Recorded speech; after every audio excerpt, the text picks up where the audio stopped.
star of Perfect Weapon and Street Night, and soon to be released Dead Match. It's in pre-production right now. We're all excited about that. And very proud to say Black Belt Magazine's Instructor of the Year, Mr. Jeff Speakman.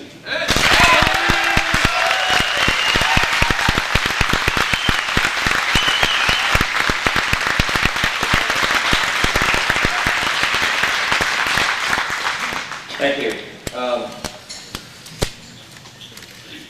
It's an honor to be here. I'm really pleased that I had the opportunity to come and share this evening with Mr. Angel. I think what's important for us to remember and to reflect on for a minute is that none of us would be here today if it wasn't for him. He's affected so many people's lives in such a positive way. I would have never gone to California to study Kempo. I would have never gotten into movies. I would have never met my wife. I would have never done the things that make me happy and success in my life.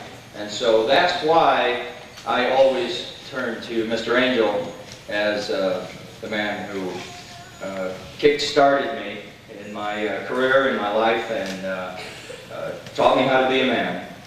Taught me the art of Goju-Ryu, and taught me how to follow my dreams and to be strong and to get hit and to get back up. And so I've always remembered him in my dreams, my prayers, my articles, and I love you with all my heart. Thank you, sir.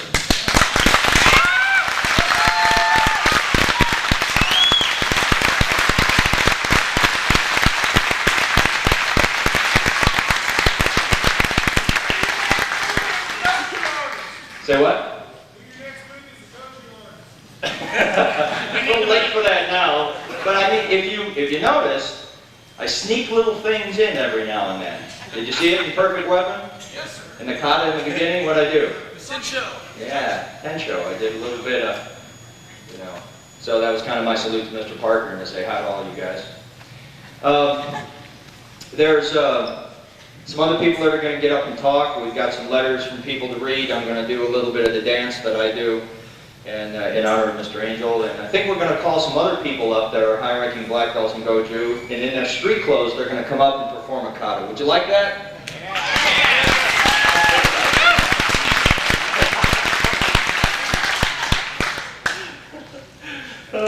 Mr. McKelvey's squirming over there, boy. It got warm in here. A couple quick things. First is not only for us to remember Mr. Angel for what he's done for us, but to recognize him also in his 40 years in the martial arts. Mr. Parker always used to say there's a difference between a guy who's in it and a guy who's at it. And this man, as you all well know, has walked the walk, not just talked the talk. Lived in the dojos, slept on the floor in Japan, one of the first guys over there, and he grew up at the time of the School of Hard Knocks where there were no lawyers, there were no insurance companies, there were no lawsuits, there were just people bashing each other and knocking each other's teeth out. And he did it. He did what people make movies about. He did what people talk about. He did what all of us would maybe dream about but don't have the guts to do. And he did it and lived that life, sacrificed, and worked as a true martial artist. And I didn't really understand what a martial artist was. I thought I knew when I was here, but after I graduated from college here, and I had been a black belt with Mr. Angel for a few years and teaching, and we were together teaching at the Academy of Self-Defense. And then he said, if you want to make martial arts your life, move to California and study Kempo from Ed Parker, because he's the best in the world. And to have a man who's of his stature in a traditional style tell you to not only leave this art, go to another art, but go to a non-traditional or anti-traditional style, just doesn't happen. Just take my word for it, it doesn't happen. Because everybody's all concerned about keeping everybody close to them, so you pay the next 6 months and you pay the next thing. They're not interested in your personal development, they're interested in what you can do for them. And he selflessly gave of himself to steer me in that direction. And then it even took me a few years to figure it out, because I got to California, got my brains beat in by these guys out there, and then came over in time and years, and it really motivated me, and then I became close to Ed Parker, and my life really became enriched, because I'm one of the few people you'll ever meet that was touched by the hands of two masters. Some of you will only get touched by the hands of one. And one of them isn't with us anymore. And it's important to recognize and remember where you came from, and to always hold that honor and that respect back to the place you came from. And you know what? You're born, you live, and you die. And there's a bunch of interesting concepts about what happens after you die, and there's a bunch of interesting concepts about what happens before you're born. But the fact is, we're here today, we're alive, and we know it. And that's why you need to remember and to recognize, because one day, people close to you will be gone. And don't have any regrets. Don't regret that you never reconciled differences. Don't regret that you never said that I love you and thank you for what you've done for me. And what can I do for you? That's the lesson to be learned before it's too late. One other important thing to be recognized is, which helps reinforce how auspicious this occasion is we have a few honored guests which are already introduced, but there's someone here who's very special to me now since Mr. Parker's gone, who I've come to know in the last few years. He is currently the highest ranking Kempo artist around. Mr. Parker never promoted anyone higher than a 7th degree black belt when he was alive. And this gentleman was the first one he promoted to 7th back in 1978, is that right, sir? 1978. And I've become very close to this gentleman not just because of his physical powers, or not because of his awesome ability, but because of his humanity and his friendship. And I resonate to that because that's what I see in Mr. Angel. And that's Mr. Tom Kelly here. So for those of us who are fellow martial artists, please show your respects. Come up and introduce yourself to him. And I think you'll find that he's a hell of a guy, just like Mr. Angel. And one more thing. So I'm going to read a couple letters, then I'm going to ask someone else to come up and talk. And then we're going to dance around a little bit, do some of this karate stuff. We're supposed to know what we're doing. Yes? That's next. You got it. Okay. How am I doing? Is that right? Is that great? God, I would have... Thank you for being there and guiding me along this difficult journey. Thank you for getting ready to have me back up there, and I had nothing to say. Okay, so first, a couple of these quick letters dedicated to you, Mr. Angel, from important people that just couldn't make it this evening. There was an occasion last October 4th, which was exactly 3 years from the time Mr. Parker promoted me to 4th degree black belt, and 3 years is the minimum time requirement from 4th to 5th. And on that date, the three of us who were promoted on that day asked Mr. Angel to come out and represent that high rank of 10th and sit on the board along with another gentleman.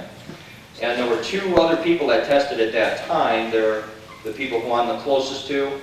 They are 2 people who were asked by Mr. Parker, as was I, to come to his home every week and study from him, which we did for several years, and became very close to him. And so that bond that we have is very close, which is why we asked Mr. Angel to come out. So those other 2 people are Brian Hawkins and Barbara Hale. I'd like to read a letter from them to you. First is from Mr. Hawkins. Dear Mr. Angel, I wish it is with deep regret that I send you this correspondence in lieu of being in person to join you in the celebration of your 40th year in the martial arts. As you know, Jeff Speakman and I were in a bit of a dilemma in terms of testing for our next degree black belt in our art of Kempo now that our instructor, Ed Parker, had passed away. In all the different scenarios that we discussed as far as who we might have as board members, yours was the only name that was consistent in every scenario. That was very significant. That was very significant, being that out of all the high-ranking martial artists we were considering, you were the only non-Kempoist that we considered to join us. It was also unique in the light of the fact that I had never met you before. I was simply going on the endorsement of my good friend Jeff, and of course, of all the things Mr. Parker had told me about you throughout the years I was with him. After having finally met you in October of 1993, I found that everything I had been led to believe about you was absolutely correct. To me, being a martial artist consists of 3 primary things: to be a competent practitioner, to be knowledgeable and caring, and to live life in an honorable fashion. You, sir, are the epitome of what a martial artist should be. I wish you another 40 years of devoted and quality leadership in the arts with love and respect, Brian Hawkins.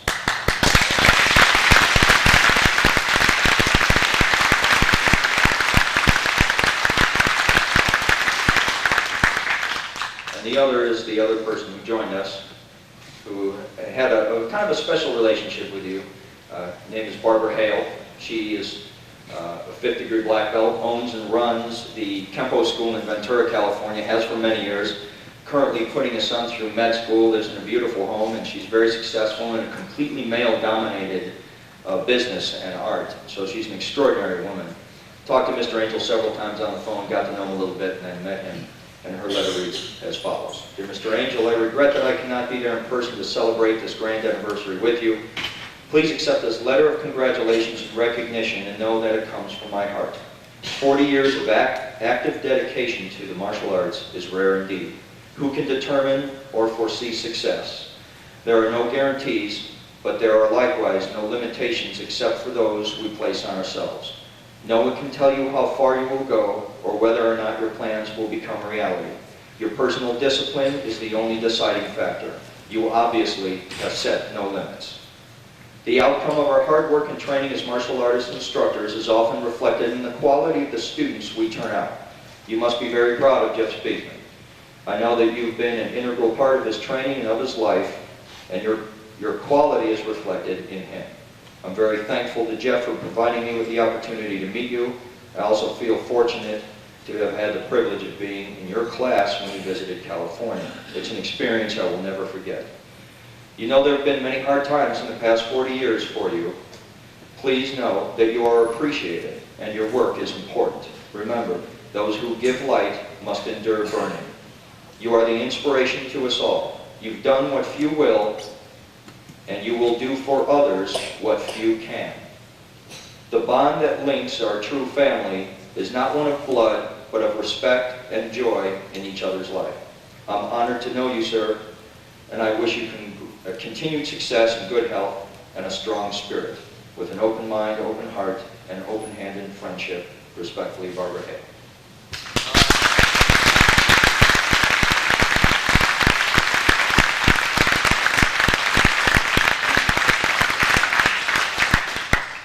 This third one will be easy. I have to set it up a little bit first. See, there's a gentleman who's a dear friend of mine. He's my first black belt, which is in Goju-Ryu. And he's my best friend, comrade, business associate, partner, advisor, and smartass. And he's struck a deep and I think lasting friendship and relationship with Mr. Angel and also with Mr. McKelvey. And in order for you to appreciate the content of this letter, you have to know that when the three of these guys are together, it's kindergarten all over again. And Dr. Call is himself an extremely accomplished professional. For 32 years, he's taught a master's in taxation at a local university in California. Very successful accounting firm. He himself is a CPA from UCLA. One of the top-ranking tax accountant specialists in our country. And he wrote a letter under the guise of the advice from Mr. McKelvey, which was that this evening would be a recognition, it would be an emotional time for us, it would be a somber moment, and it would also be kind of a roast, which is very much who I call, as you know. So the letter I'm about to read, please keep in mind the spirit of camaraderie and sarcasm that's intended here. Are you prepared, Mr. Angel? Would you like to read this, Mr. McKelvey? I don't want to get hit again tonight. To Mr. Luke. Dear Mr. Angel, it is with deep regret that I'm unable to attend the affair celebrating your 40 years in the martial arts discipline, both as a student and as a leader. I want to stop for a second. The only reason he couldn't be here, I mean, he loves them to death. I mean, they have a ball when they're together, but his daughter had her confirmation this morning, and there just was no plane flight, because we're 2 hours ahead here, that could get him here before like 10 p.m. I want you to know that I followed the wisdom of your great teachings. Specifically, I want you to know that when I come to a fork in the road, I take it. I'm also very careful to always turn left so that, should I get lost, I'll not end up in a bad neighborhood. Such sound advice you've given me. There's nothing I can say about all your wisdom, since one cannot say anything about nothing. When you once asked me to tell you what the difference between a duck was, and I finally gave you the answer by saying one leg was the same, I knew then that I was in the presence of a man with a mind unlike any other. I was told that they had written a book titled The Wit and Wisdom of Mr. Lou Angel. Apparently, however, I obtained a bad copy from the bookstore because after the heading and the copyright pages, the rest of the pages were blank.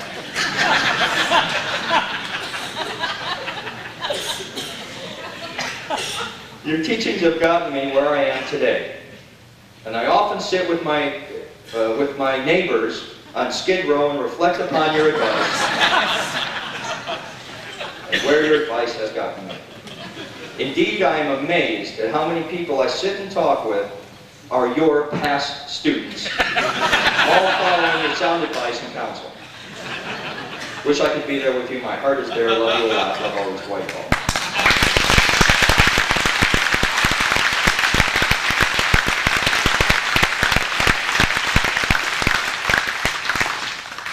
I'll leave these here for you to take in. So we'll have someone else come up and speak for a moment now, get up and do some stuff. Not you, though. I got it. Relax. You're one of the hosts. I'll just, okay. I'm anxious. I know, I can see the wet spot down there. That's why you wore a dark suit, I can tell. At any rate, thank you for the warm welcome. It's good to see my friends. Mr. Douglas, God, I haven't seen you in about 13, 14 years, something like that. It's great to see you. And it's wonderful in the family, in the world of martial arts that we all have, it's wonderful to have this position because it can be 6 weeks, 6 years, 13 years since we've seen each other, and there's no guilt trip, there's no why haven't you called me, there's no bullshit. It's straight friendship, dual respect, and love. And I think that's just great. It's been 14 years, and it's like, God, just great to see you again. Everybody together.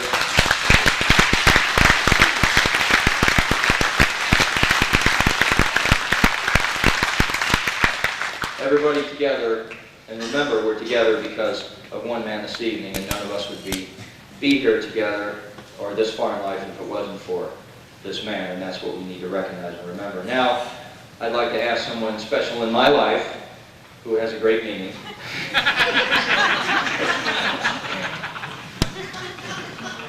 You're rough. You're tough. This is a rough audience. Ooh, this is a rough audience. Anyway, someone very special may come up. He has something he'd like to share with Mr. Angel, and that's Ed Parker Jr. Please welcome.